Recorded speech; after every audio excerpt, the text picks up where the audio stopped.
under cover of darkness, the only convoy to leave Tamil Tiger territory carrying wounded civilians.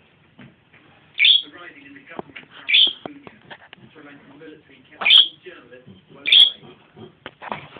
Civilians conducted inside this war. The International Red Cross said hundreds have been killed and wounded. We don't know exactly who took them or when, but they seem as confusion and fear. The Sri Lankan government says these people are being used as human shields by the Tamil Tigers.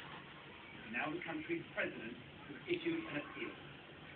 I urge the Tamil Tigers, Mr. Rajapaksa said in a statement, to allow free movement of civilians to ensure their safety and security. For all those civilians, he said, I assure a safe passage